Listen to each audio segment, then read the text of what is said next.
Assalamu alaikum Nazreen. आज छ अस तोह सत मुलाकात यछान करनावin डॉक्टर उमर यम जन वंकस पनिन काम एज डायरेक्टर SKIMS अंजाम छ दिवान आजुक मुदा छ अस एमरजेंसी यस जन कैजुअलिटी तथ बारस मज करो अस डायरेक्टर सोबस सत कत प्रिसोस अति यम जन प्रॉब्लम्स छ या अति क्या नो चीन वोल अत बारस मज करो अस डॉक्टर उमर यम जन डायरेक्टर SKIMS छ यमन सत कत डॉक्टर साहब तय खैर मकदम QNS न्यूज़ 24/7 मज डॉक्टर साहब सोन गोडनुक सवाल छ तय एमरजेंसी पता एमरजेंसी क्या वुच अल्ताफ साहब सोन सेक्शन मतलब SKIMS डिवाइडेड मतलब हिस्सन मज डिवाइड आमुत कर क्या ईज खतर तथ मज सेक्शन आउटडोर इन पेशेंट डिपार्टमेंट या एमरजेंसी साइड तुम सवाल तुल एमरजेंसी साइड तुथ एरिया कि यह 24 घंटन आसान चलान बाकी एरियाज तह 24 घंटे चलान कि इत पे आम तौर दपान कि जहन शोंगान जहन शोंगान तह पोज तथ शक कह तमें सह इंस्टीट्यूट क्वाटनरी केयर तो यह क्या दपान बोड़ चीज इंसानस कि अमुक मकसद पूरा गसान तेल युस तुम क्वेश्चन पृछो एमरजेंसी मज अगर तुम एरिया वो अत मज मेजर सेक्शंस नेरान सर्जिकल साइड ब्या मेडिकल साइड एमरजेंसी करे प्रीवियस पन वक्त तमो मतलब गवर्नमेंट डायरेक्टर एडमिनिस्ट्रेशन तमो core divide emergency surgical normally divide all over world तथ मज कोर तमो कि एक्सपेंशन कोर खास कर एमरजेंसी साइड्स में पेशेंट केयर्स मज बह गोन दपुन यह कि सोन मुद्दा क्या सोन फोकस क्या त्रे चीज SKIMS हेल्थ यूनिवर्सिटी यह इंस्टीट्यूट योत कह university which is one of the rarest universities in the north India मज त्रे या चोर हेल्थ यूनिवर्सिटीज तथ मज SKIMS आई मीन क्वाटनरी केयरस पे तो तथ मज त्रे मुद्दा गोक चीज पेशेंट केयर सेकंड टीचिंग तो त्रेम रिसर्च अक ब्या तो बेक ब्या गसान तो सो दैट वे गसान SKIMS यह क्या दपान eligible for doing work regarding emergency मज अत मज सर्जिकल साइड्स पे पेशेंट तो मेडिकल साइड पेशेंट केयर्स मुताबिक तथ मज एमरजेंसीज क्या नेचर एमरजेंसीज अगर तुम सर्जिकल साइड नीव सर्जिकल साइडस मज एमरजेंसीज ट्रामा मेजर अख फैक्टर लगुन कस्म vehicular trauma what you call it as violence या बाकी चीज गसान यह अत मज क्या दपान एसोसिएटेड ट्रामा अत मज लगान गिंदान गिंदान स्पोर्ट्स ट्रामा या so much of trauma patients come us normally around 100 odd beds emergency में डिस्ट्रीब्यूटेड आमुत कर मेडिकल साइडस पे तो सर्जिकल साइडस पे तो अस आमुत वो स्टैटिस्टिकली कि 24 hours मज मोर देन अराउंड 600 पेशेंट्स वुचन अत तो कह एडमिट तक तथ मज कह पे डिस्चार्ज तक इथे पे अत पन एरियाज अगर तुम वो एमरजेंसी मज ट्रामा जन नो गोक चीज ट्रामास मज बे सीजनल वेरिएशन अ ट्रामास सीजनल वेरिएशन वंदस मज ट्रामा तूत कॉमन कह वन आव स्प्रिंग आव तुम वो वन पकन मोटर बाइसिकल वल लकट लड़का आसान तम करान they get head injuries number 1 बनान So surgical sides per choice alag head of department tai thomut so look after karan emergency surgical sides that panin first registration tempat first filter second filter tempat chimi want distribute karna panin warden mazal. So as per the surgical side is concerned, surgical sides mein baki emergencies the one such as abdominal emergencies, thoracic infections, what you call it as other surgical problems.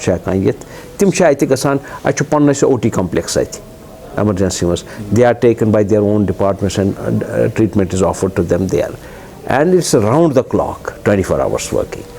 अगर तुम वुनकस ती ऐसे वुचन तुम हेकि वुचित कोता छ vibrance ताति के ताति छ बड़ मुश्किल आसान पाकुन बिल्कुल ताति छ बड़ मुश्किल पाकुन के ओवरलोडेड छ तो you can understand every day we are visited by around 25,000 people कोता लोड छ अस्पतालस Peth institute was from 1982 was commission karne. It was designed for a population tem satan. Since then, proportionately, we should expansion population. It's about 1.2 crore Kashmir's population. Now you can understand them exponential growth go patient and it has been supporting that level. Infrastructure wise, go to expansion goes. I accept it. But situation we were focused on common treatment. Basically only it's a referral institute. The tempat time the referral nature the tempat referral nature emergencies declare ke har kan cheez zukam khatat patient treat. So people worked very hard. You say the staff atmosphere majority of people bad dil khol ke liye tim korte tim kam lokan khatra. Of course system 100% work karan kun chai duniyas maz challenges cha asan paga do khatra achu various challenges winkas achu biggest challenge achu expansion at karan so utmost kasi crowd we are decongesting that. Recently, we acquired building university complex was one of them. But we are thinking on that. Emergency nasdik animal house of the that areas when trauma emergency. First is patient care, second is teaching, third is research. Of course, everything is important. This is a product, machine produce doctor, highly qualified doctors. अगर तो इतास मज़न आख example देबो उनके ज़ंचुता ये district hospital मस कंगम गसान चिकम. We are proud of it. There are good doctors in district hospital. मगर तिम च सारी सानी produced. ये ती पे. ये मुते load काम च गुमत खास कर ये चो आख चलान आखज़ ये आख organization च करना Save Heart. People are being treated in district hospital heart attack treat with the result ki majority of patients transit world hour transit time is most it's a golden hour treatment they survive. So that survival curve has gone up with that management. So go teaching the research and I see a lot of growth occurring now from institute side. Of course, challenges, as I rightly said, patient care services improve emergency patient care delivery. I think major cheese expansion second cheese I provide current facilities, drugs works. Khas kar drugs routinely emergency patients attendant or drugs available counters, but not all drugs. It is not possible for us to keep all drugs available. Magar atmos organization Amrit all over India, so government of India, they have agreed to come and we are giving land to them. They are going to open 2 areas for giving the drugs to better reduce cost and pattern. And that is mandatory, mandatory state cancer institute that next week as team. We have already highlighted land casualty area and an OPD area. We want to have 2 units like that for our patients. Timan patient and khatra human bicharin common insanan chun poste asan be chun asan shelter te I didn't language asan tim asan Ladakh area Kargil area Yeah, which is Chenab Valley, this area, Muslim belt. I'm telling you a fact. But we have gained so much of trust that I should Jammu region the patient. Yes. Many zindagi must go personal interaction. Many patients travel from Batra Hospital, Jammu, Chenab Valley Chiyani, ya Batra Hospital refer kara, ya Jammu Medical College kara refer patient, which is a challenge for us to treat them and send them happily home. So chu gasan sani khatra bar jaan tat mazan chu faith yus pano trust deficit yus chu so chu kam gasan tat maz chu organize kormut byak chiz ase telemedicine chu ase te bar service. We are connected to most of the district hospitals for giving advice to patients and other things.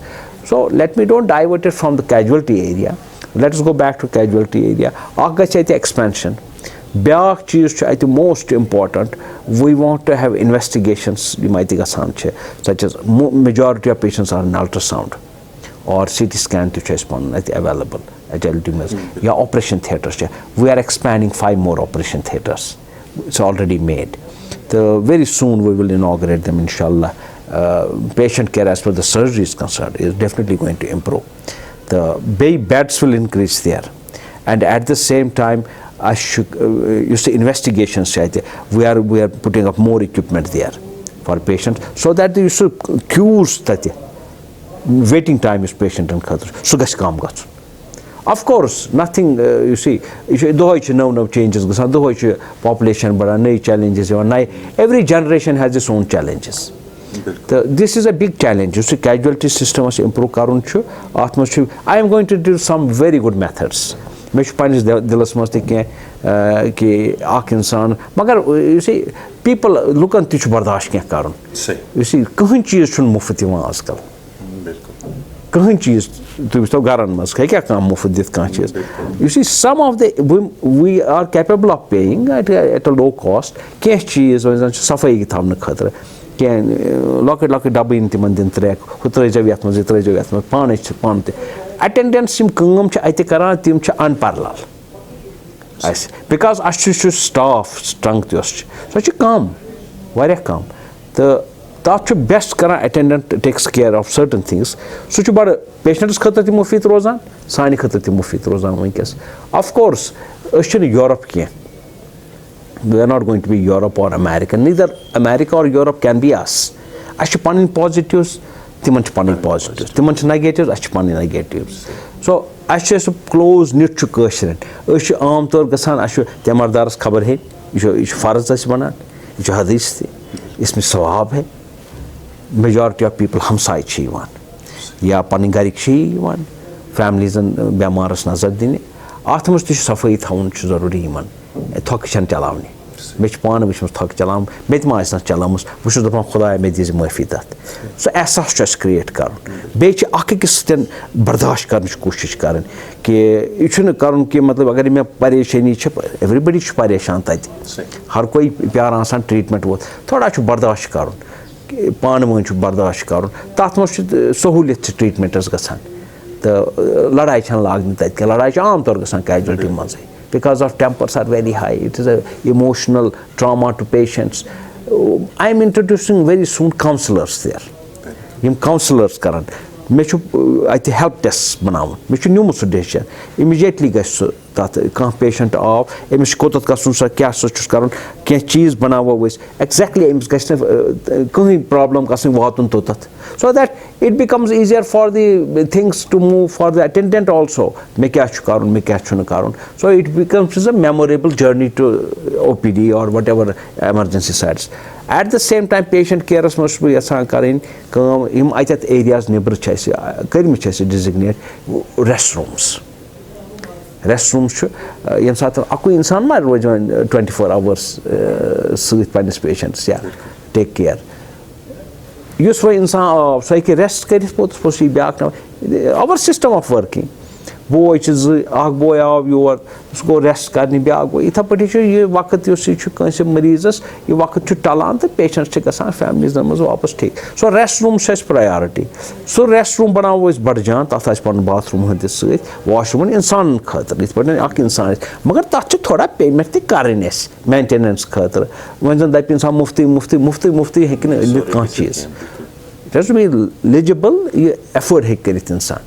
तो ये organization ये thankfully government of India थम as ये schemes यम बेलो पोस्ट वातान तिमन पेशेंटन कैंसर पेशेंटन किडनी पेशेंटन एंड एवरी डे छुस बह सैंक्शन करान at least few lakhs in these patient care areas. And of course potential to zyada karnas, and I think we lag behind in that because some patients are not directed properly. Ye cheez chu thawun sit temis bicharas chu chand gasan khali su asan zameen kunmut tem ya ken kunmut temis bicharas information asan. So health tests will act on that also, so that money you say you want to yiman gos watun yiman gos panas relief gachun. Such a sun koshish medical side as mazan gay teaching mazan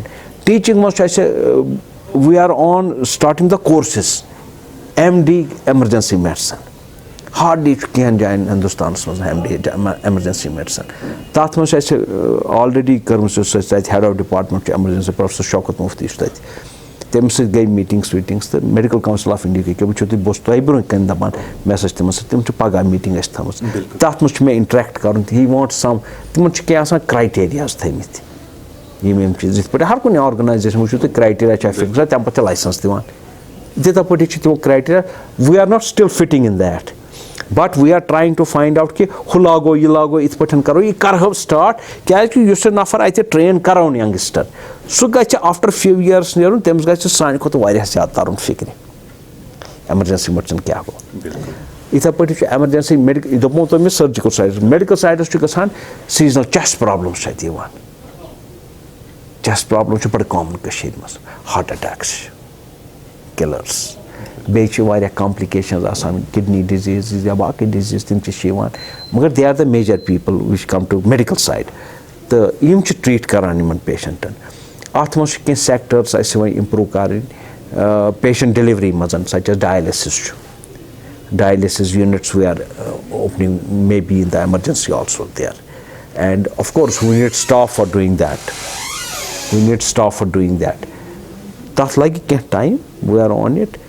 At the same time, we are trying to hit all the points for the patient care, looking at from the point of view of attendants, family, and the patient, and to offer him best possible treatment, whatever is possible. Atmas I say focus rose. Focus I say administration rose. Administration cannot sleep. Bushus na kan shengit ke. युसी दो युसी वक्त minute second इसको use करो रफ़ाए आम के लिए क्योंकि 3 चीज़ें आपको क़यामत तक मिलेंगी कब्र में.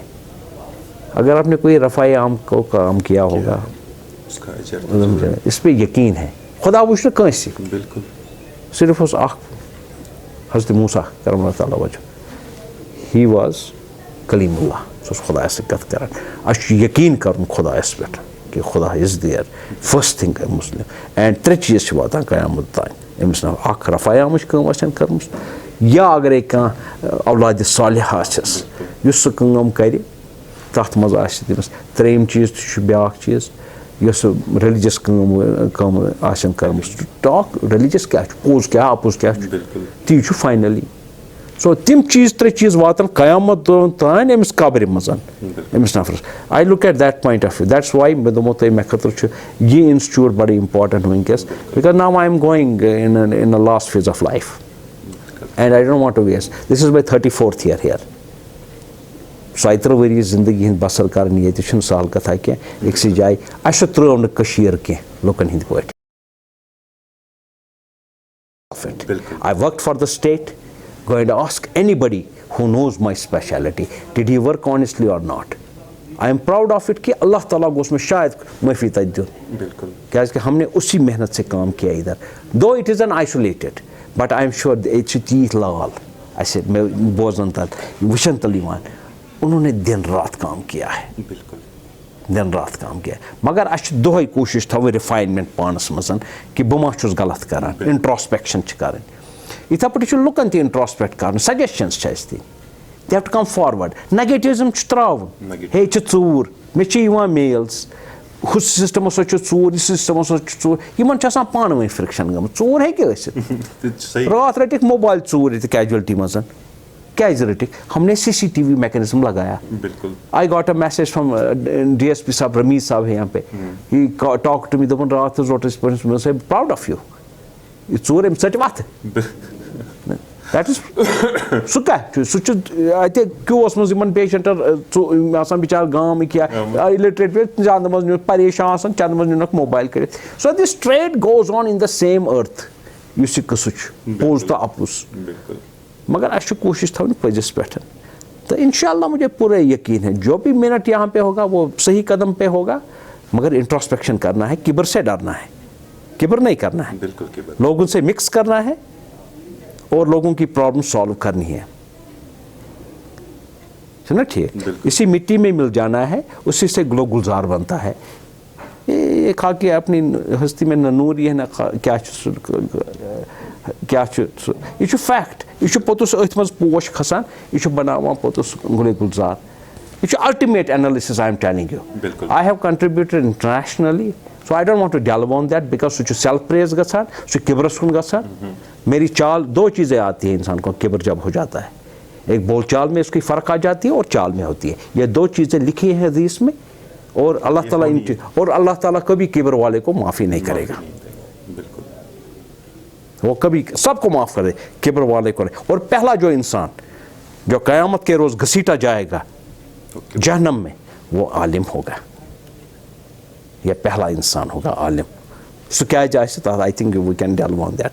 मे पूरे यकीन मे ती बोजन कि मोन मिनट अख गछ लगन सही वथ मज क्या मैं भी नहीं रहूँगा, कोई भी नहीं रहेगा दुनिया में. यह कत रोजान.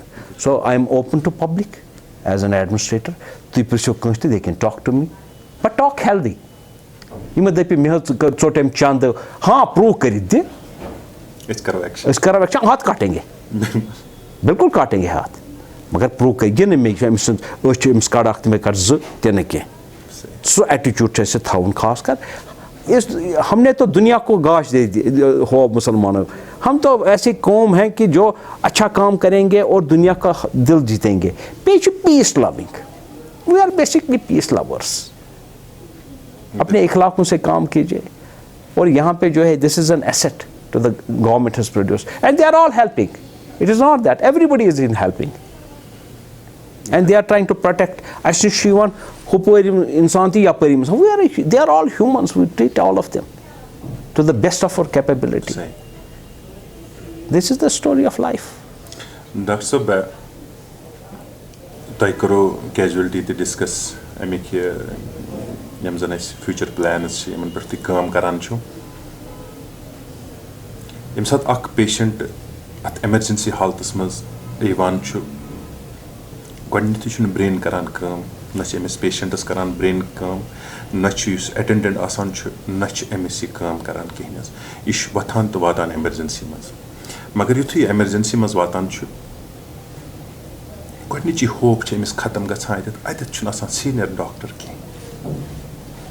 अतत सह स्टाफ आसान कहें कि युस जन अमिस गोडनिच चीज होप बढ़ाया. होप अमिस खत्म गछान. अम खतर क्या करान. वह कुन हदस तक सही तुंद वन बह हेक दपित. मगर अख चीज़ दपो बह एज फार एज अटेंशन यह मे गोड़ पे यह सवाल ये सात बस योर वरी ब्रो कि अतत गि अटेंड कर डॉक्टर गोडुक चीज़ क्या युथु यह पेशेंट तुम फरमो सही he is not in senses कत ही इज़ परेशान he is losing his life. अम खुद क्या चीज़ इंसान. So you don't expect him to be 100% mentally okay. अमिस अगर अटेंड करे तम सात गोनिच और करेक्ट करेगा, करेक्ट चीज़ करेगा, वो इसकी ज़िंदगी बचा सकता है. ये सही है आपका कहना. और इस मैं ये एक्सेप्ट कर रहा हूँ सीनियर डॉक्टर काम बह दपो तो यह पैरामिड. सीनियर डॉक्टर क्या पे सीनियर नाव बिकॉज सह काल पे सीनियर तम एक्सपीरियंस तम come all over the system all over the world. मगर अख चीज़ जूनियर बेस पिरामिड सिस्टम तुथ बनाउन कि जूनियर बोन यह सीनियर सद खुद बेटर कर. Amiss gets some contact throughout. Right. He should be in communication. There's no problem. Patient he has to be attended by a doctor, by a proper personnel. Of course, the senior must immediately know what is happening, and he must have everything in front. Such important. I think senior doctors but at the same time, I will. What I did is that I introduced junior doctors. I think. Yet was junior residency mokliomat. Yat university. Kya dobu kya soch zyada thadi. मैं तो तिक्यों को था sir तो book third का अच्छे सिर्फ highly specialized people मैं तो बस ते वहाँ जो बेस तरावां याले ताचुन बनावं कित पटेंच तो highly मैं मारन पोतो सामन कुछ करे place so lock it so junior residency करे से 100 seats याले बे तात मुझे स्टीम लोग क्यों मैं मेबर चला कर बाइचवान drip लागन injection जोन basic patient से गुनेस काट करन तरीक़ कित पटेंच काट करन understand करन catheters त्रावन या बे स्मॉल चीज कर इच्छान जूनियर एजेंसी मन इंसान मगर मेजर चीज रूद में यह है एमरजेंसी तम साथ ब्रोह कर चीज एमरजेंसी बे hospital administration so we inducted almost 50 to 60 junior residents we have inducted. In fact kalke chu BS induction karna about 20 odd. We are going for an examination then interview. Tat muzut tu hekke winkes te wuchit majority of staff went to emergency. So doctors, I think around 15 doctors I sent to emergency. Be hospital administration side soz be I kya adar idhar. Emergency manzan doctors in chase. Isme domo to structure medical side to surgical side. That is a deficiency. Kya is deficiency? Look shouldn't prefer kara over gasun. क्या इस doctor मस्त आराम तलब मैंने इंसान को पैदा किया है कमज़ोर ये कुरान है बिल्कुल सही है सही बिल्कुल चाहत किस इंसान से इसे इंस्पिरेशनल करना इस doctor and I am going to have a meeting tomorrow on this I was talking about MCI for emergency medicine MD उसमें तो इधर पो ताथ में शेष deficiencies because criteria इनकी full of चिंता चिंता पूरे faculty test किया we have to come forward within कौन शो बहुत उन्हें बकर बहुत कर emergency में as my career of course emergency में क्या इच्छुन कराएं इम्चन आती विचार avenues पन इच्छुन है काने इम develop के आराम ती करिया coffee ती चाहिए operation ती करिया पुस करिया हुई थी so that challenge is not there still in public from point of doctors. We are trying to rejuvenate that from the source. We have advertised posts recently, even in emergency for senior doctors. Magar me chun basan kank kya criteria laid down to this stringent by Medical Council of India that you cannot take every Tom, Dick and Harry. Timushu vichan tachu board panun asan. Timushu our age is timu wuchmut ki insan kus kaithat lagam chu. Timan kya chu criteria asan.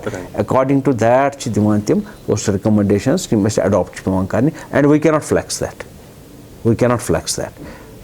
Unless extreme circumstances post timon se refer karan tapos tim relaxation karna kya nahi karna but that takes a lot of time. Emergency must have faculty develop gums kya I am telling you.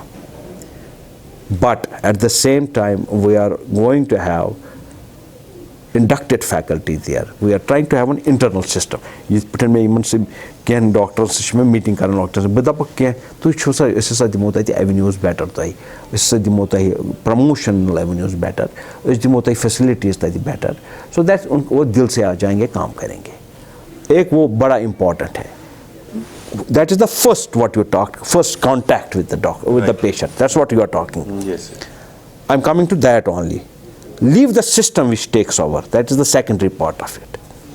That is functional. There is no problem. Secondary system with the surgical side में जाएगा या super specialization में जाएगा या फिर medical super specialization में जाएगा. वो systems are fantastic. There is no doubt about it. But this first contact, what you said is I would say 100% correct there.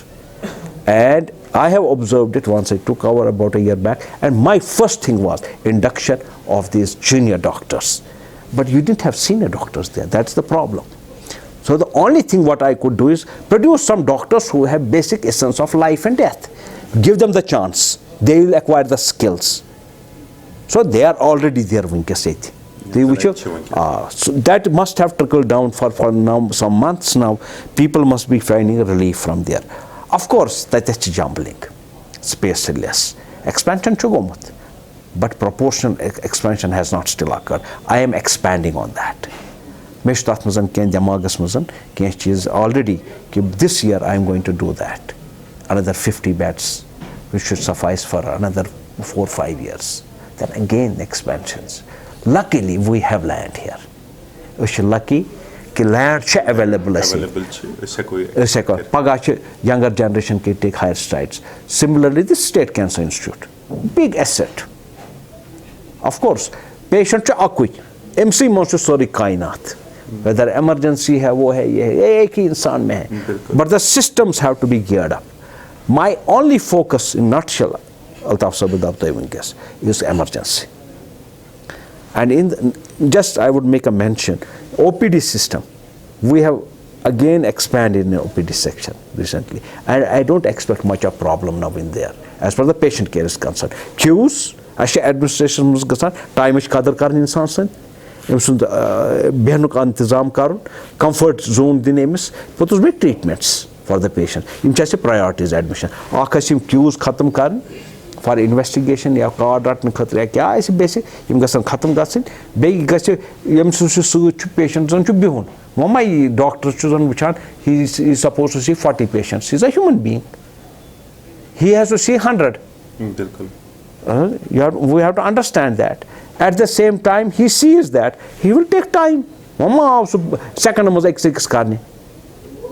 सरिशन Altaf सब सोरी के मिनटन मज हर कह बहुत कम लोग आप जैसे होंगे लेकिन इनको टाइम लगता है हुमन यमन प्यार तिमन गछ कंफर्टस मज बेहन खतर जाय आसन they should have a cup of tea there in the mean time they should spend time nicely till वरी वात इंसानस अश इलेक्ट्रॉनिक युस आईटी सिस्टम सोन छ it is fabulous IT system छ टू डेवलप्ड अस अश ऑलरेडी डिजिग्नेट कोरमुत कि टाइमिंग्स छ दिवान ऑनलाइन छ वन करन registrations and we are introducing IT very fast in these sections for patient care. Kar hi patient, kamdoni patient, kachbaji patient, slotting of time, so that हर किसी इंसान के टाइम की कदर की जाएगी यहाँ पे. ये नहीं है मरीज जैसे आता है या मैं मुझ में शिकूंगा पेवान मैं मुलाजिम मैं मजलूम जैसा जाता हूँ वहाँ पे. मैं भी गया हूँ, हम भी इंसान हैं, हमें भी प्रॉब्लम्स होगी. मैं कोर्ट में गया या उधर गया इधर गया, हमें भी क्यूज में रखा गया लाइफ में. That should not happen with us. तमिश कादर कारण. So administratively we are head on with this thing. Some issues have been dealt in the institute level. Tat maz ch khushi masarat ch ke yeti dituk so autonomy ishi university pan yeti ch flexibility amas ke decision making fast such gamas वहाँ क्या अच्छे पानस हुशार रोज पन्न problem मजन तो तिम address करने पब्लिकस. बस that is all what I could say. Doctor साहब तह सो कशर कहावत बोजमस युस जान सुई तस मान. बिल्कुल बिल्कुल.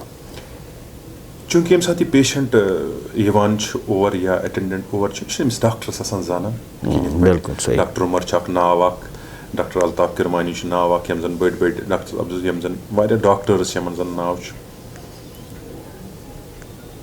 तह बसान यहज पहचान गसिन कुन तरीक वेदर इट इज मतलब इंटरव्यूज यम गसिन लुकन हिंदन नजरन तल सो दैट कि लुक आसान यमन जाना युथ अमिस यम वचन डॉक्टर इसका डिस्कशन सुन के अत पे क्या बड़ा पॉइंट करो डेल it is I would take it on moral grounds. अगर ये मॉरलिटी पे पक ना इंसान स्काई इज द लिमिट. मगर ये अगर आप शोहरत उसलिए चाहते हैं जिसका मकसद मैंने बताया कहाँ जाना है वो शोहरत नहीं है. वो शोहरत अगर मकसद हो sky is the limit and that should be the aim of life what you are talking about doctors. मैं एक दोन इंटरव्यू इतना पटी दितमुत इत पे वनकस तुम हेवान by the way I don't like this telling you frankly. गुमनामी में अपनी ज़िंदगी पसंद बसर करो, इसमें बहुत फ़ायदे हैं. बहुत फ़ायदे हैं जो हुज़ूर सल्लल्लाहु अलैहि वसल्लम, मैं इस पर यकीन करता हूँ और मुझे उसमें फ़ायदा मिला है ज़िंदगी में। मैं अपना बस पन सफ़र कोशिश करा विदाउट प्रॉब्लम, शुक्र है अल्लाह ताला का। लेकिन what you are touching is an important subject. अगर अल्लाह ताला ने आपको नाम दे दिया, ये कैपेबिलिटी आपको दे दी, लोगों में आपको दिखाना है कि अल्लाह ताला का हुक्म क्या है। अब आगे चलो, हम 10 कदम चलेंगे एडमिनिस्ट्रेशन आगे, बट वो नहीं करना जो शैतान दिखा रहा है, वो नहीं करो। अब आप गवर्नमेंट में जाओगे, वहाँ से जेब काटोगे लोगों के, नहीं, उसमें फिर प्रॉब्लम हो जाएगी। Of course doctors should come in media, doctors must come in front, and because युस इंसान पन्निस बतस हेके कह दप सह अमिस डॉक्टर्स दपान, यूतः ट्रस्ट, यूतः नियर टू ह्यूमन सोल ये डॉक्टर। अगर यह दरवेशन हंद प्रोफेशन नॉट शलस मज अमिस हिसाब पगह कह, मैं लिख के दूंगा, नॉट दैट यह अल्लाह ताला सो डिसीजन क्या फाइन। मगर मुझे लगता है अगर डॉक्टर अच्छा होगा, दरवेशन अमिस गस हिसाब ही तथ, मगर मैं बासा अमसी लगे ज़्यादा हिसाब तथ, because our deeds are not that good. Allah ताला दीन अस माफ़ी, बेह वन अस हिदायत दीन, बे दिन सारे अस तस्कीन तसल्ली अल्टीमेटली, बे अख सुन 4 कुल वथ ना बस मजहब ज्यादा दपान दैन डॉक्टर, बिकॉज मे डॉक्टर किताबन मे कर्मुत, I have left those things, नाव पाव हुई सह चलान, सह पकुन कंट्रीब्यूशन, मगर फाइनलिटी यी हसद जिद बोगुस, इसी पे फाइनली है सारा। और अमल करते जाओ, आपको फिर अल्लाह ताला परिंदों जैसा ऊपर उठाएगा इस दुनिया में, और आपके लोगों की आपकी आवाज़ लोगों की आवाज़ बनेगी, लोग ही आपके लिए दुआएं मांगेंगे, and you will come as a very happy person in life and go back happily. Nothing what you are saying is 100% correct. They must come in front and express their make themselves available to public, make a forward movement, and groups together. The best way is to go in groups than isolated. Go a group. I am going to introduce, मैं तो introduce कर रहा हूँ अब disease oriented groups, मैं तो करके जाऊँगा इंशाल्लाह, क्योंकि मेरा जो पेशेंट इधर आता है सेर्बोवास्कुलर स्ट्रोक आता है, या कार्डियक कार्डियक हार्ट अटैक आता है, उसका तो 4 स्पेशलिस्ट इमीडिएटली इलेक्ट्रिकल स्पीड पे आने चाहिए उधर ही, मैं वो करके जाऊंगा इंशाल्लाह। मैं आपको दिखाऊंगा जो भी बेस्ट ट्रीटमेंट अवेलेबल है, उसको लगना चाहिए इंसान को, उन पे कदम हम दौड़ के करेंगे इंशाल्लाह। और मैंने ज़िंदगी में अपनी आइसोलेटेड ज़िंदगी में वही किया था, मगर वो आइसोलेटेड, अब हमें ग्रुप्स में जाना है। और तुझ ते मंगियो दुआई खैर, मैं पूर यकीन आपका भी अल्लाह ताला सुनेगा। करान अल्लाह ताला रुजू कि दी तथ मज ताकत। Group oriented, disease oriented groups are to be done, specially in the casualty what you are talking, because casualty हुन टाइम पेशेंट सुन सो टाइम युस एडमिट गसान व्हाट यू आर सेइंग। मैं वो करके जाऊंगा, मैं तो ऑलरेडी हूँ उस पर, मैंने ऑलरेडी सेर्बोवास्कुलर ग्रुप बनाया है, सेव हार्ट ऑलरेडी बन गया है। मैं I am motivating my own, because I am from the same brand, I am from the people here. मेरे दोस्त हैं सारे, ये जिगर हैं अपने, मैं तो इनको, वो तो सब ठीक है, थोड़े थोड़े और कारून आसान, we make groups and make them fly together. परसों मैंने देखा, मैं इधर गया बोस ओत diabetes, young diabetes professor Shariq choice, very famous endocrinologist. बिल्कुल लोकटेन खतर डायबिटीज़ गसन लकट कथा, ये उनको पूछो जिनकी फैमिलीज़ में ये होता है। उसने ये ऑर्गेनाइजेशन कैसे किया है, बहुत सालों से वो कर रहा है। मैं इतना खुश हो गया कि बगोस ऑडिटोरियम सॉरी हॉल उस बद पेशेंट अटेंड से मैं गई तम खुद खुशी कहीं कि मैं वो लुक ये लोगों का है, बिल्कुल लोगों का है। It is the society's property, इन पे पान प्रोटेक्ट करनी, क्या मैं बासान last hope for person like me your your यह गि प्रोटेक्टेड आसन, फर्नीचर गि प्रोटेक्टेड आसन, स्टाफ गि प्रोटेक्टेड आसन, अमिक एसेट्स गसन प्रोटेक्टेड आसन। यह गि सोचन कि वह चट बह यप दीवार तो वह कर बह पन बिजनेस विजनेस यप तह कर। हाँ आप करो दिल खोल के लिए, एंडोमेंट फंड कोर्मुत, और मैं हैरान हूँ लोगों को इधर जज्बा है चैरिटी का, बिल्कुल है।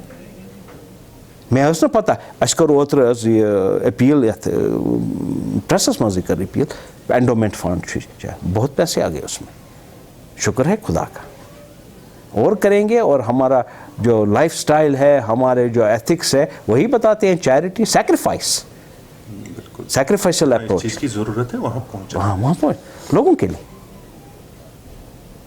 डॉक्टर साहब अथ रिलेटेड बेसिकली आज सोन जन डिस्कशन सह casualty as well as emergency जन पेशेंट अमिस अटेंडेंट सत अटेंडेंटस पेवान ज़्यादा काम करें पाने ये कि जन सह अमि विज डिस्टर्ब तो नॉलेज कहीं वनो कि वारियान तरफन हिंद लोग लैंग्वेज प्रॉब्लम हु प्रॉब्लम तम खतर क्या यह बिल्कुल सही तुम वन कि तुम ती दपान यह तुम दोपो बिल्कुल मे अमुक एहसास ज़्यादा अत अकुई इलाज ये रिक्रूटमेंट्स गए fast and they are happening for the last 5 years ये रिक्रूटमेंट बिल्कुल मेन इशू एंड अगर तुम वो पत्मे I would say 8 months you see the graph where it has gone, recruitments are happening and recruitment जो हो रही है ट्रांसपेरेंट रिक्रूटमेंट, एक आदमी बताए कहाँ पे डिसऑनेस्टी हो गई है।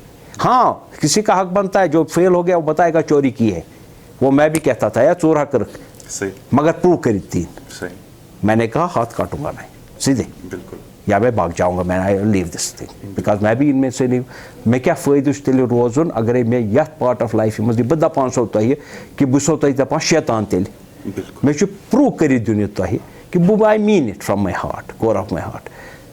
Recruitments are happening and I am proud that government is supporting that कि तुम करो fast, they are monitoring each and everything. And जो हमारा जो सिस्टम है ना, इस सिस्टम रिक्रूटमेंट यह बेसिकली थोड़ा स्लो पानत, मगर अख चीज़ करो बह तुम शेयर वनकस government has for the first time approved academic arrangement ये पे टसल रूज पतम 10 वर्यन क्या एकेडमिक अरेंजमेंट गो टेम्पररी अरेंजमेंट्स कर फैकल्टी नर्सन हूँ पैरामेडिक्सन नीड बेस्ड 4 वर्यन या 5 वर्यन तान यम सात इंसान जरूरत specialization what you are talking seniors retirement में क्या फाइनली लाइफ स्पैन पास कर 65 पत् कम करान बिल्कुल रिसोर्सेस इंसान मुकलान। So if you get those senior people on those positions that will make a lot of difference. For the first time ये approve हो गया आपका एकेडमिक अरेंजमेंट, गवर्नमेंट ने अप्रूव किया जब मैंने हाईएस्ट लेवल पे डिबेट्स उठाए। बिल्कुल वो आज आपका कल आपकी अप्रूवल आ गई, उसके नोटिफिकेशन हम कर रहे विद इन अ डे और 2 और हमें इंडक्ट करेंगे सीनियर डॉक्टर्स को।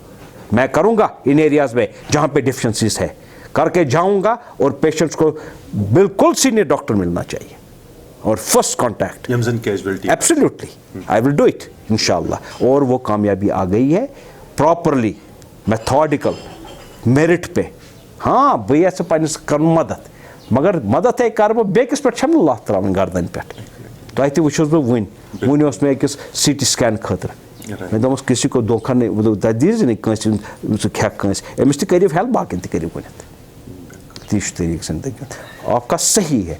And I would like you to come back and again interact me after some time on the same issue. Inshallah. And what I said, I will move ahead in that direction. Inshallah. And then you tell me tehus dopati apus bakate te del others post doput I appreciate it. So you give me marks.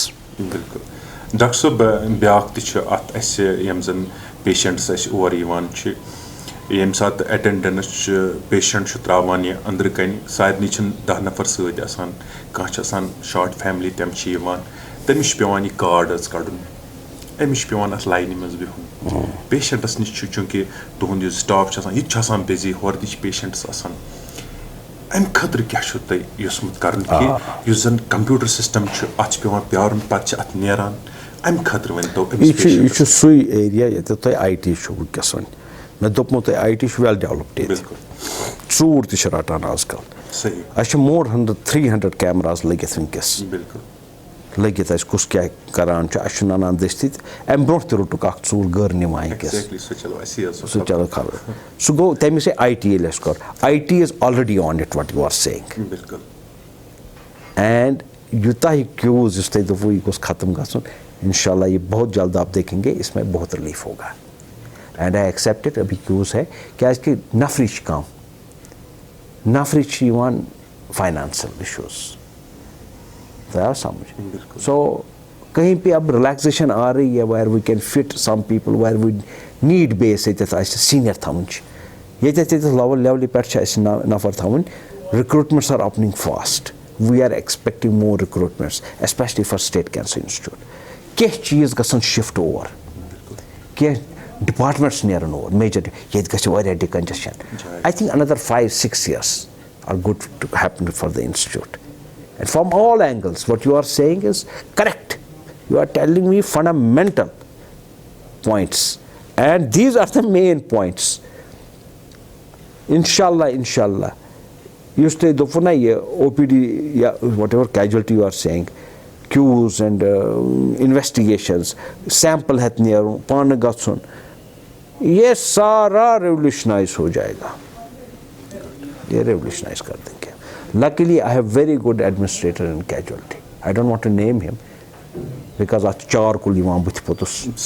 So I have put a very good administrator. I have designated in hospital administration as administrators. I have designated administrator casualty, administrator OPD, and administrator IPD. And overall, medical superintendent is at the top. But what I did is basically looking at these problems, focused attention on these. Tell you कि focus attention, ये तेरे से area defined. सही. तम पता है कि उसको act करे. उसको staff भी दे रहे हैं हम और recruitments कर रहे हैं in hospital administration. Basically, sorry, hospital administration. इसलिए दपांचों में I am already strengthening them. There is going to be another 3-4 people are to be inducted in hospital administration. उनका काम majority में OPD में ही करेंगे. ये नहीं IPD नहीं casualty में. On these issues. Doctor साहब ब्याक सवाल चूँकि related यम जन सन नाज़रीन चमन तरिया पूर पार्टी फिक्री क्या patient शासनस डॉक्टर साहब यम जन शिकायत तो पान ते ऐसे ताइन ते ऐसे वाज मस्ता ऐसे ताइन ते वाज कि ये मिश patientस युजन वारिया जात तो ये ऑक्सीजन से मिस प्रॉब्लम आस एमिश ऑक्सीजन या कह तुथ कह ये तकलीफ वातान कि अमिश अटेंशन गोड़ दिन अत मन चूक गसान यू आर राइट ये मोब आव या मतलब massive casualties I what you are saying that is different but you are right priority बनाओ it is already here it is done but sometimes it can happen कि availability छन नहीं doctor साहब mess छु गसान योर छु अक पेशेंट सेग्रीगेशन यू मीन एम खतर यम जन चूंकि तु छु मॉनिटर हर कुन चीजस करान अच्छा पॉसिबिलिटी कह कि अत गसन थोड़ा सा section wise in the main कि एक्सीडेंटल साइड सो दैट कि प्रॉपर्ली वादे मिस एक्सीडेंट वाइज या ऑक्सीजन कह प्रॉब्लम या बदर प्रॉब्लम एम खतर वन एम खतर उ छु वन करू ते कथ वनकस अत मरहलस पेट वत अस कि अस क्या छु करेक्ट करन वन करेक्ट छु अस करन तेली येल अस एरियाज कर या सो छु लेदर या सो छु नून या सो छु बट अदा सा वात या तेर यु छु 100% करेक्ट वनकस छु कंबाइन करान छ ना as you right said that stage is coming I would not say कि अस सच करान सो स्टेज छु तुन वन वात स्टाफ मिश तति ज़नाफर छ च कर यत कुन लुक आफ्टर यम पॉइंट्स छ च करक यत कुन सो छु ऑलरेडी एस डिजाइन बनोमुत you are talking highly civilized now. I wish man zindagi manze goes gasun I goes ak institute of traumatology khulun traumatology agar ye trauma aise never near na casualty trauma sahi aise 50% load casualty pet kam trauma and it is not difficult.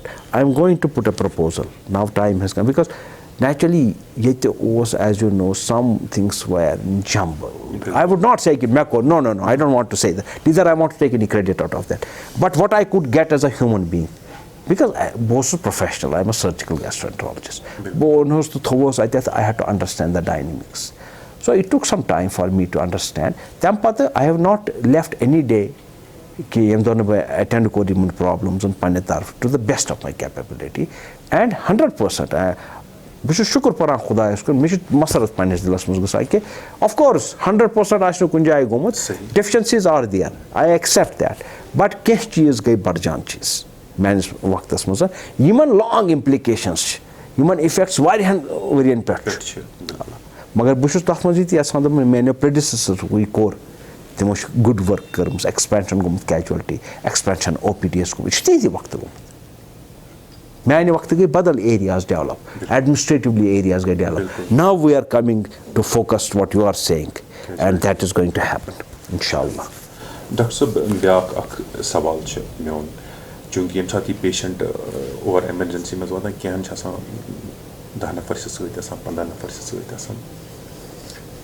Yemen जन बड़ तकलीफ अगर ये patient रात रोजान अतः बड़ तकलीफ यम ठंडी या कह चीज क्या प्लान मे कोर ब्रोह अर्ज कि rest rooms I have already looked for space prefabricated yes fast बन material prefabricated within days 15 days 10-15 days बन मे एरिया तोर्मुत last time designate of course financial issues now this is the time when I want to have that bathroom होना clear restroom hona lakut kitchenette hona je thavan timan but they will have to pay for that because then it has to you see financial issues it ka sath til maintenance possible karna would maintain it I think clear casualty mustn't parking have you noticed that parking and was me sawal I kar hab won mon te panes parking is this as problem parking which you think ka clear tait bilkul small effort and major difference. I monitored it myself. Though it is not 100% parking, 100% but the area has been allotted to parking. People are able to park the vehicle. आज क्या उस गसान कम थी patient उस युवान उसने गाड़ी में ही है helicopters में ही है majority come in garden में जन आई एमएस ऐसे वाला patient asthma you she driver ती उस आसान बिचार जीती उस ना एम सुंदी आसान ये उस गाड़ी तीनस हैकान थे भी ये एम सच दो ही तब है security सन ऐस ऐतिका सान conflict से कर सके because another patient would come यमन दित एरिया अतीनस एक्सपैंड कोर parking go within the casualty area immediately अगर तुम गाड़ी पुस कर अटेंड तम पे वापस अतीनस अक्रॉस बनो कैजुअलिटी एरियास मज पार्किंग इफ यू गो अगर तुम नीर पीत खट तुम वो पार्किंग अत बनो एरिया कोर डिजिग्नेट कि थो park I think it's a parking of around more than almost 150 vehicles खतर so that was a major relief for attendants for patients overall system. Small things difference here and there made the life comfortable. We have no issues after that. I think those come se kam zitra ladai ga saadat. That is not there now. For last I think 4 months. Once he was correct. Tim cheez gayi nahi ke. So go tell us apply core mind ki kar wo chwai ka thai gad bichar kod gach.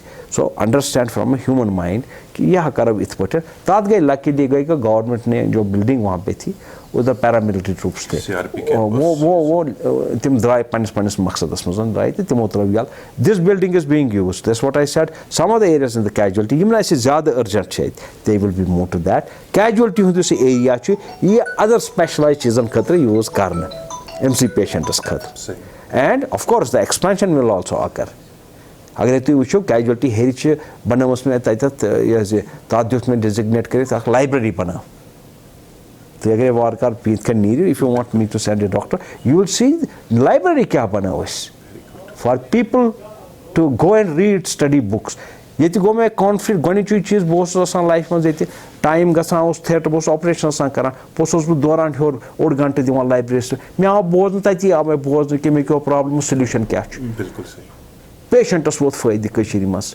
कि patient ये नबर गसान तिमन पनो ये treatment लक्ष बद रुपये गसान they did अगर हथ patient 2.5 5 4 patient में life time कर तथ मज अल्लाह ताला सह कबूल थवन इबादत में शामिल कर तिथ पे अमिच सिग्निफिकेंस तोर मे लाइब्रेरी हज फिक्र लाइब्रेरी आउट मे इन डेल्व कोर दोपुक है क्या लाइब्रेरी कंप्यूटरस मज मैं say, what are you talking? तो अच्छा ना पति पारनिश तेल. You are not serious about reading. Serious about reading का इंसान सो कागज कलम है किताब है. बिल्कुल. ये मार्क है. वो seriousness. But look चर्ड serious laptop perspective होत पे. But I don't think that is healthy system. You can draft, you can get the material from there, then study material at a comfort zone and your brain is at rest. You get the correct thoughts. Library बना हुआ है. Vibrant library. ऊपर से उसका expansion होगा, नीचे से casualty का होगा. So that is what I am thinking on it. So casualty must be current bad. Is what you are seeking that areas pan. Absolutely that will be done. Traumatology के लिए इतना surgical side पे वो है इस वक्त surgical side पे है, medical side पे, but disease oriented. What do you mean? Medical side में, surgical side में disease oriented. वही करेंगे. Doctor साहब ब्याक क्वेश्चन ची में उन्हें जन ऐसे पेशेंट्स ये जन ऐसे दवा बिल्कुल काट करो दवा हिच अख वबा अख जो कशीर मंस कि सबस्टैंडर्ड मेडिसिन मार्केट्स में वारे ज़्यादा अवेलेबल बगसन तोकुन के कपर ची और वाता ये जो किस पेशेंट्स ट्रस्ट के मेडिकल इंस्टीट्यूट्स में जो दवा फुल खेम या बिल्कुल सही इश मॉनिटर कर ये मन नेबर पेवान दवा अन्नी गसुन यमन जन दवा सबस्टैंडर्ड टाइम खतर छ ऐसे आत मस छ बड़ अख मतलब मे दोपन त अमृत छ बिग रिटेल शॉप कीपर्स ना विद्यमान मेडिकल शॉप्स यम ऐसे गवर्नमेंट ऑफ इंडिया छ करन डिजिग्नेट तिमन छ subsidised pattern and they are monitored quality wise. So that regulatory body is already putting up 2 here, Amrit. And next week में उनकी पहली meeting है. We have given land. तिमन जो land में आसान ते build up themselves. पोस्ट चे पाने ऐसे मौके बड़ बिदत था. बिल्कुल. युस afford है कि करित ये चीज़ अच्छी नेबर के वाले दुकानदार. You don't want to steal somebody's bread. We don't have that attitude. They will also live. Let him also live. Let the जो poor patient है उसको पहले ज़रूरत है. तब उसको सही न स्वाद हो. आत्माश में खुशी आत्माश के senior doctors. तम चाहूँ मुझे और एक दपने ऐसे कर भी manage. क्या इसको तम बने patient life में मस्पान है. तमन तोर अमिश कादर फिक्री के दवा क्यों होगा ऐसा सुनिए थी. Because वो इधर ही admit थे. वो बच गए. अल्लाह ताला ने उनको नई ज़िंदगी दे दी इसीलिए कि वो चाहते हैं कुछ हो जाए. तात्मश के senior doctors involved and I am sure सु मकसद छु तथ सु गछ पूर इंशाल्लाह. डॉक्टर साहब ब्याक ते अथ रिलेटेड सवाल यम जन टेस्ट मिशनरी च कम फ्लो छु वारिया ज्यादा बिल्कुल तम खतर के सु छु एक्सपेंशन गछ. वी हैव आसान मशीनरी एंड इक्विपमेंट्स में पन बजट गंडित पर ईयर सु छु ज्यादा तो डिफिकल्ट बिकॉज गवर्नमेंट छन यह ऑर्गेनाइजेशन. बिल्कुल. Government is so huge an organization. Of course, institute timan yat government is the top hospital. So go tell yel timan message interaction. Naturally, it interacts at the top. Which is asas divan ki mon patient kya ch kashir hun. Me kya ch sun zarurat. Tat lihaz mush timan understand kor they are giving priority top. And which is tuta thankful government. Kya is ki it's semi autonomous. We are connected to the governing body. Tat head karan governors unkes. अच्छे files मुँह गसान fast one अच्छे decision making यम ना दोपो दादा worry तिम गई हाँ तिम गई इशूज सॉल्व. अच्छा तिम चीज़ ये सॉल्व गए ऐसे पन our judiciary is supporting the right system. Pose क्या अपोज क्या we are able to take decisions. रात ही उस में आख किया 2005 विचार उसका हक बनता है. इलेस मीटिंग कर में उसको हक वाले को हक दे तो क्यों नहीं दे देंगे. अगर गलती हो गई है that doesn't mean we will not सच में आइसोलेटेड एग्जांपल्स थे मतलब चाहे कि we are already head on with this what we are thinking right now at large now we are thinking. तथ मज अख चीज़ कि जो फंड्स है ना वो सोसाइटी और हमें सैक्रिफाइस देनी है. तब बड़ ईद क़यामत तार रोज हज़रत इब्राहिम सज मिसाल अल्लाह ताला तुम बताओ अद बराबर सैक्रिफाइस ही कहाँ. सो हमारे दिलों में है ये. मैं एंडोमेंट फंड के लिए और अपील्स किया करूँ और आप यकीन नहीं करेंगे इधर लोग हैं जो कंट्रीब्यूट करते हैं. बिल्कुल. और नाम नहीं चाहते हैं. मैं याद डॉक्टर चीज़ 4 लाख या 5 लाख रुपये दित लास्ट ईयर एक पानी दोस्तन में मजान हम कुदरती मिजान I don't want to name him मगर गोनिक चीज़ दोपन तम बस गोमुत cancer He was a big IT, what you call it as man in University of Kashmir. He was operated at Delhi, then again I operated him here. And he was the originator of IT there. And they have a big educational institution around this place. I don't want to name. They contributed. They said that Magar ek shartas par son naam tha jo usne kiya. And that machine is being used. Though it's a small equipment, 4 or 5 lakh rupee equipment, but people have that feel. And I'm going to have what you call it as endowment fund ke liye main aur appeals kiya karunga, and I will put the religious thought in them ki as kyo paje karun, and I'm going to increase the funding from public sources. So hekna ichha possibility atman so gets eti use etat ami zarurat bilkul kin ye guys badal jaye te kit patan guys badal jaye use badal jaye na ashun su mix up karun. Yes, is emergency that stage is pat aine woni eske. Yes, tuhund vanun chu potus at large, that is ultimate. Su chun is woni amut that stage pat ke su chu west amut tim chun retire karan insanas ke tim chu insani pane dapan thank you very much when sa hekna bak kerit ke me di ijazat su stage aun won son ke I wish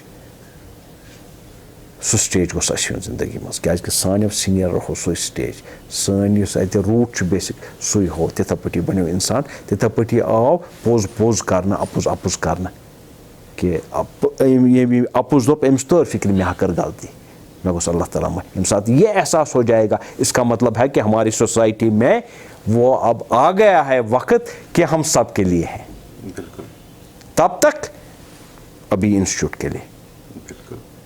क्यों? क्योंकि जब हम लाते हैं कोई चीज़ हमारे competitors उधर ही wrong messages देते हैं, ए छुन टेस गसान ठीक ये तो छु गलत कर, क्योंकि उनको अपनी बिजनेस का ख्याल है। बिल्कुल बिल्कुल यम चीज गसान चाहती बिल्कुल ये तिम तथ स्टेज पे वातन कि दे विल ओन इट, अस करो तिम ओन, अस कर सोसाइटी ओन तथ। Of course we are for everyone, we have to move beyond borders. The thought is that अस घरन मज आसुन, घरन मज ट्रीटमेंट करुन, as gets the treatment what institutes must get. Institute is the last thing what we get. We must offer the treatment at home. That should be our aim. Those people who cannot come here, they must get what treatment. That is what I was telling about telemedicine. Right. Yemis insan se ratas ne andar chiwan सोचा कि मैं पजा who क्यों कि नहीं क्यों सही, उसको अगर आप ये बात बता दें कि चाहे छु ये क्यों तो वो सी घर से सुशेंगे आराम से। बिल्कुल ये तमिस आराम आव रात अस कर अल्लाह ताला सान फैमिली से मेल आराम। डॉक्टर साहब ज क्वेश्चन कर बो मिक्स चूंकि तु छु वारिया बिजी। स्मार्टनेस यस डॉक्टरन गछ आसिन, नर्सन गछ आसिन, या यम जन अतत गेटन पे छ आसान, ये देखने को नहीं मिल रहा है। ये अलर्टनेस एंड स्मार्टनेस। पेशेंट अम साथ नर्स पेशेंट अमिस विच ये बड़ युस जन नब्र प्राइवेट हॉस्पिटल सुश हेको ना अस ये सोवर सिकिम्स। बिल्कुल यू आर राइट। फर्स्टली अत मज सैनिटेशन, क्लीनलीनेस, एनवायरनमेंट सह मे बासान चैलेंज इस तुम दपान मे वचे वारिया लटि ये कैन मीटिंग्स तम पे सीनियरन सत नब्रम तिमन अमेरिकन कशर तुम करो सा रिसर्च इत पे पोतुस वोतुक मे क्वेश्चन ये कि हु क्या कर रिसर्च बह क्या कर रिसर्च। फाइनली क्वेश्चन कि मे कुछ चीज़ ड्राइव करान, मे कुछ चीज़ ड्राइव करान टुवर्ड्स द फोकस। ये ये तारी फिक्र मकसद क्यों जिंदगी हूँ अस क्यों पज कर स्मार्टनेस ही पाने। बेसिकली कोर मे अम मूजब सवाल युस फ्लो पेशेंटन हूँ या अटेंडेंटन फ्लो यम सात सो एटमॉस्फेयर वुचान तम सिंदिस बिहेवियरस मज अम चेंज। दैट इज वाई कि मे कोर यह सही सवाल यह 100% कर।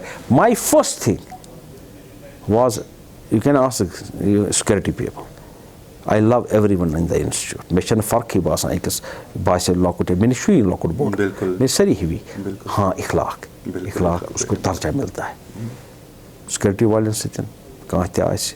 First thing I started telling from the first day, security वाले briefing early in the morning. Pane security how to tolerate things. Yes, interaction यम करान च patients attendants. I should not hear fighting. Even करियो train करियो mind. किस पटे इज्जत कुछ ना फर च यवान इना शुन ठीक फालतन मस इना शुन होटल या इंस्टीट्यूट या पेशेंट मरीजन खतर ये सू नफर बिचार गमगीन दुख जद अमिस मर अमिस कथ सर अत हावन सर यह इबादत के बराबर है किसी को पानी पिलाओ किसी को खाना खिलाओ यह पोतुस तुम इबादतन मज युथी तुम अटेंडेंट वुचान इतना बह बोजो कंस करो लड़े and I am thankful to all of them मेरे सामने अब कोई शिकायत नहीं आती मॉर्निंग में now it is a routine mornings में तुम हफ्ता पे करान तो तम रूटीन आदत त्रोह कि तुम बर्दाश्त कर काउंसलिंग कर इथे पे गन इखलाक इंग्रेडिएंट्स सोसाइटी मज डेवलप कि पाने नेर हमसायस हमसाय वचने कि अम खोवा कह अम बचा खोवा कह अच्छे पी हमसाय कुछ I am telling you ethics this are ethical questions this are societal questions doctor साहब ब्याक सवाल मोन यम सात पेशेंट अतम जन ट्रॉलीज यम अल्हम्दुलिल्लाह तय नश अवेलेबल मगर ऑर्गेनाइजेशन प्रॉपरली बिल्कुल यम सात यह पेशेंट अटेंडेंट अमिस गस थप मिलन यह गोस अमिस नफर तुलन अत वातनावन अत मज this is what I am saying to you the staff this जो हमारे एकेडमिक अरेंजमेंट अप्रूव हो गया इसमें बहुत फ्लेक्सिबिलिटी मुझे लग रही है अभी and I see very good days coming in the institute a day will come and I will say goodbye, thank you very much, because I should be happy to leave कि हमने contribute किया है उस direction में मैं तो अपने उसमें प्रेडिसेसर बदमाश ना वो मेरा दोस्त था कोई सब दोस्त थे मैंने ठीक किया ठीक लोग कहेंगे ठीक किया गलत किया लोग कहेंगे गलत किया लोगों पे छोड़ दीजिए आप इंशाल्लाह वो वक्त आएगा जब इंस्टीट्यूट का नाम बहुत आगे जाएगा हम अब इस वक्त एकेडमिक्स की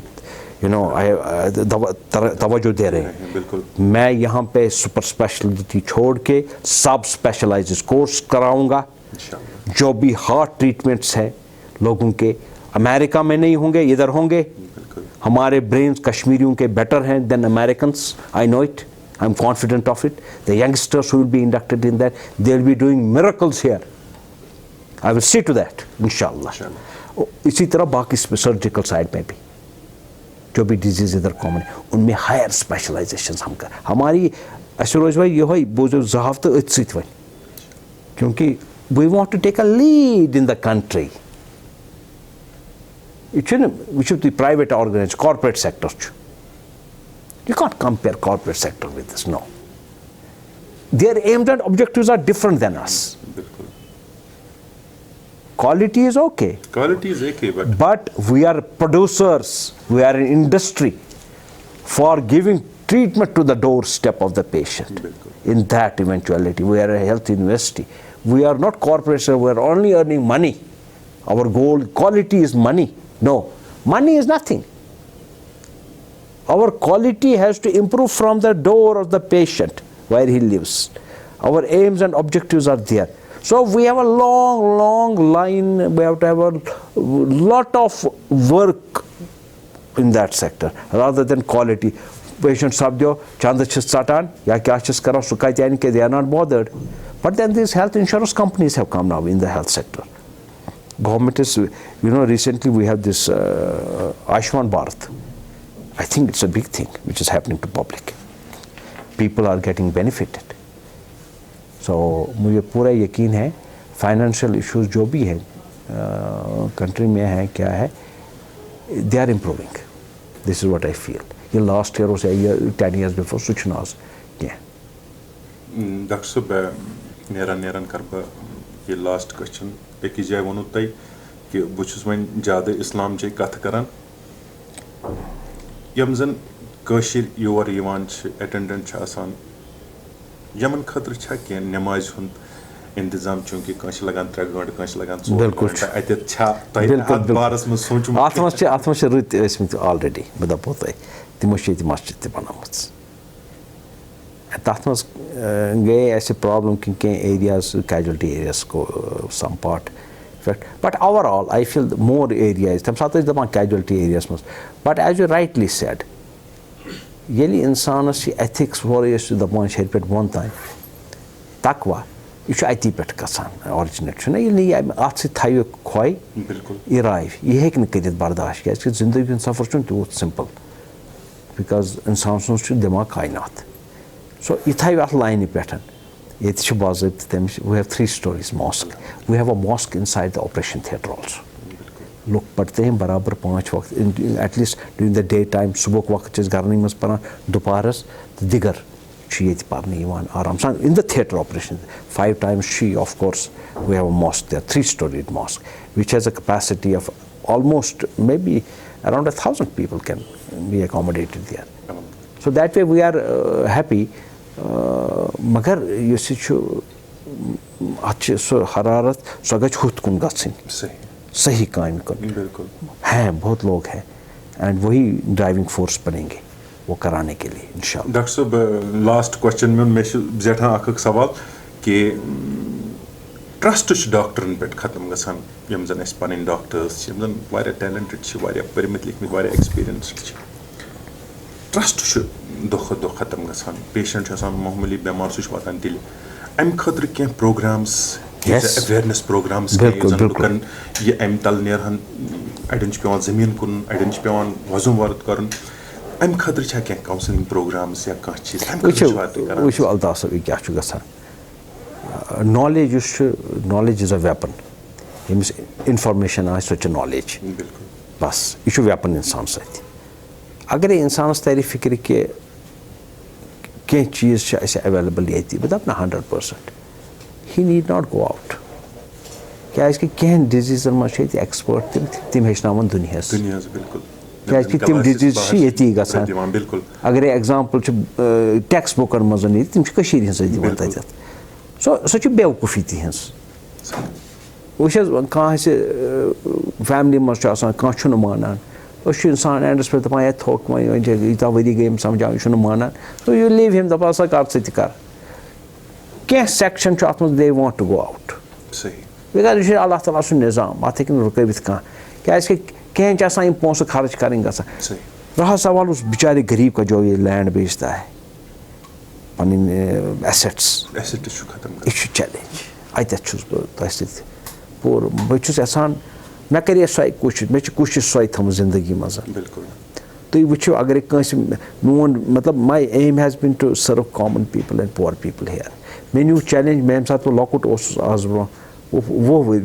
15 वरी मे न्यू चैलेंज ये सर्जरी गसान बह गो सह कर तथ मज कर मे मतलब पन सेक्शन डेवलप दुनिया मज दुनिया मज मिसाल बने सह ऑल ओवर वर्ल्ड दिवान तम कर तम प्रोसीजर्स मे ये कर दुनिया मज कह प्रोसीजरस 5 घंटे लगान मे 3 घंटे लगान सह कित पे ये मे यी कोर कि बह कर यमिस ट्रीटमेंट बेकिस गोस फायदा वातन बह ना कर बह गोस थकुन मोहम्मद अली सह बॉक्सर बिल्कुल वर्ल्ड फेमस नफर मैन ऑफ द सेंचुरी तमिस पृछुक कर काउंट करान पन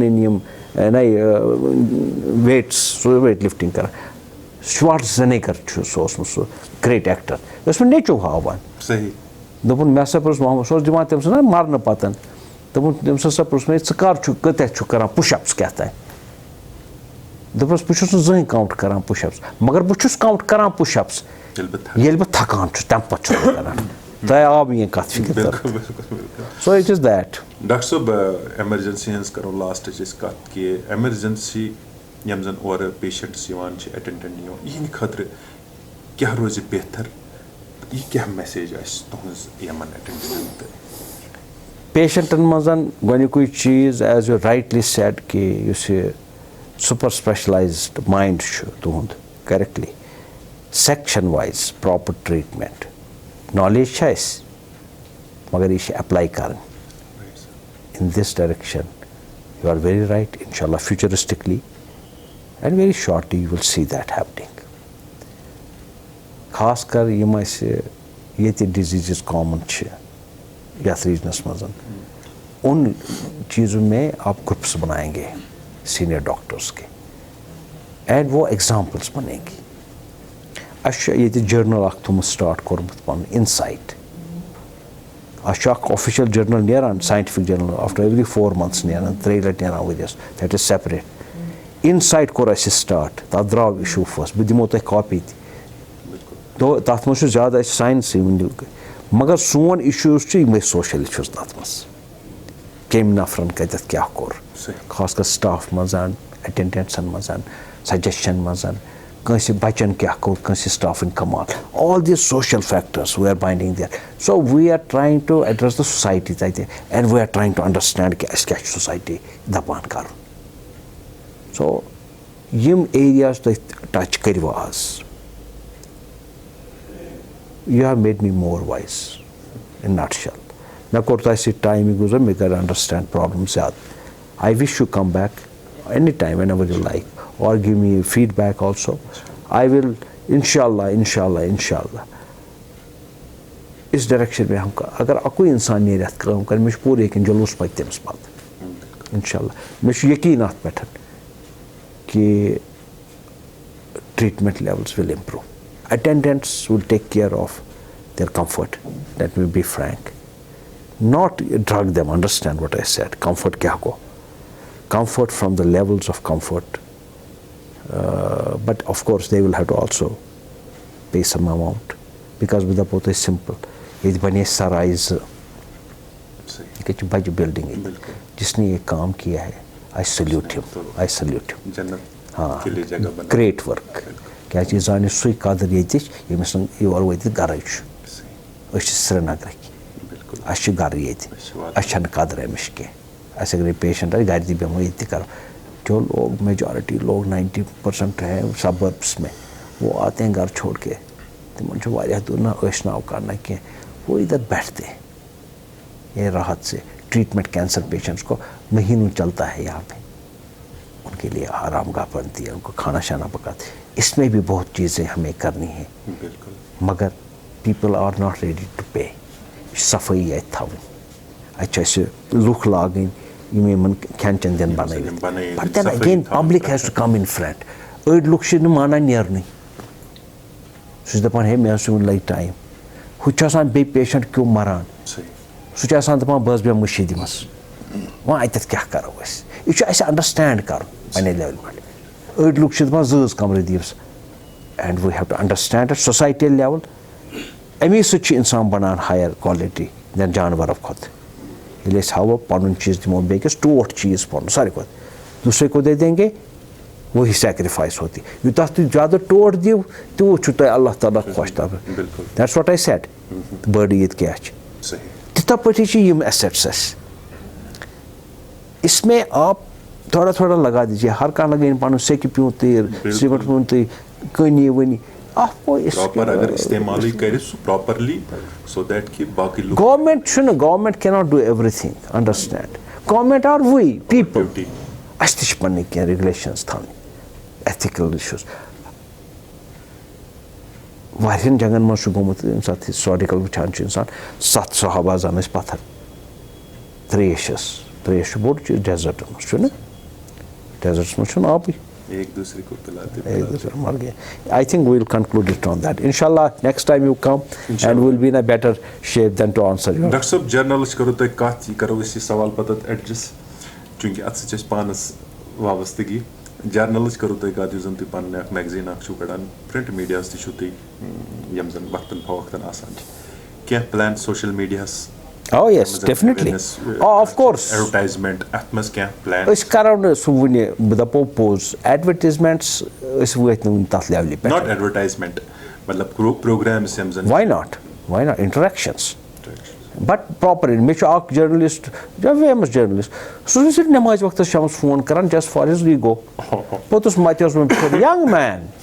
Potus Matheus said kya go so shuk namaz waqt dalan. But chum tim question prsan कि चुक पर्सनलाइज करान मे सत issue please don't personalize with me so I lost him I feel bad you know me that sort of a journalism is accepted which is positive for society and like you are saying this is positive so we would love it to have your contribution in that tat kya tat chun apni zarurat thi wo to khud aa jayega aapka ya mais asit Dr. Omar yamzan director SKIMS che ya modut aise pan waqt कोशिश कर कि जानकारी दिन doctor Umar साहब तुहद वारिया ज़्यादा शुक्रिया कि तुम पन वक्त शुक्रिया अल्ताफ साहब thank you very much nice you have come